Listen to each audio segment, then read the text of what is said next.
Pak, Pak.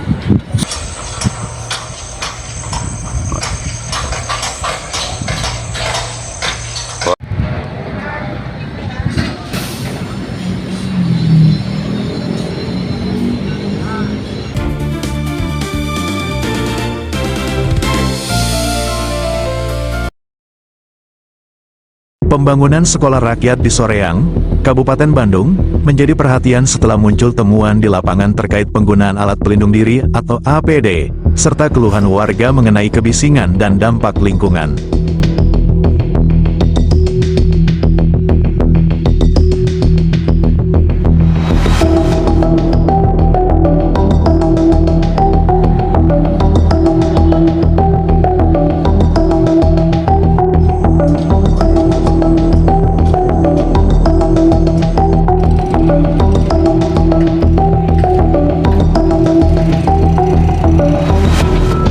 Kabupaten Bandung, MKTV Nasional.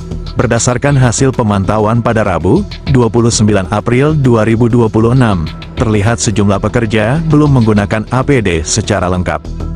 Di antaranya tidak memakai sarung tangan, menggunakan helm yang belum tampak berstandar SNI, serta sepatu tanpa pelindung besi.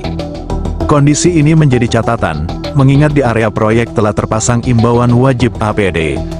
Saat dikonfirmasi, petugas HSE, Trai Gunawan, menyampaikan bahwa APD telah disediakan, namun sebagian pekerja mengaku perlengkapan tersebut hilang atau tertinggal.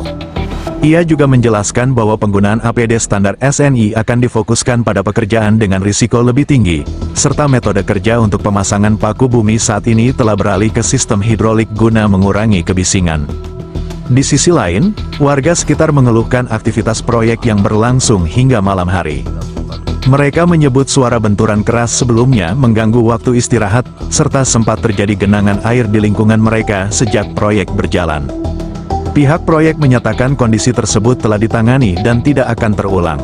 Dalam Undang-Undang Nomor 1 Tahun 1970 tentang Keselamatan Kerja, khususnya Pasal 3 Ayat 1, disebutkan bahwa pengurus wajib menyediakan alat pelindung diri dan menjamin keselamatan tenaga kerja.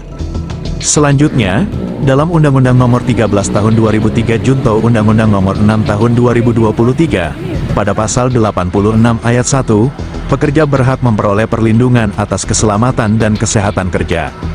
Artinya, penggunaan APD bukan sekadar prosedur, tetapi merupakan hak dasar pekerja yang wajib dipenuhi dan diawasi. Di sisi masyarakat, perlindungan terhadap kenyamanan dan lingkungan juga diatur dalam hukum. Dalam Undang-Undang Nomor 39 Tahun 1999 tentang Hak Asasi Manusia, pada Pasal 9 Ayat 3, disebutkan bahwa setiap orang berhak atas lingkungan hidup yang baik dan sehat. Selain itu, Pasal 71 menegaskan bahwa pemerintah wajib menghormati, melindungi, dan menegakkan HAM, termasuk dari dampak aktivitas pembangunan.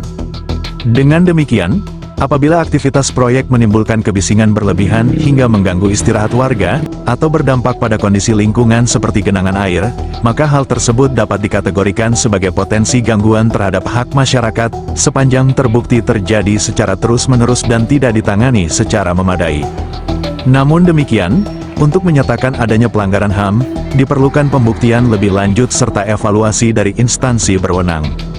Mengacu pada Undang-Undang Nomor 2 Tahun 2017 tentang Jasa Konstruksi, setiap penyelenggaraan proyek wajib menjamin keselamatan kerja sekaligus meminimalkan dampak terhadap masyarakat dan lingkungan. Dengan demikian, proyek pembangunan tidak hanya dituntut selesai secara fisik, tetapi juga harus menghormati hak pekerja dan masyarakat sekitar. Pengawasan dari seluruh pihak menjadi penting agar potensi risiko, baik terhadap keselamatan kerja maupun kenyamanan warga, dapat diminimalkan. MKTV Nasional akan terus memantau perkembangan proyek ini sebagai bagian dari fungsi kontrol sosial terhadap pelaksanaan pembangunan. Tim redaksi MKTV Nasional melaporkan dari Soreang, Kabupaten Bandung, Jawa Barat.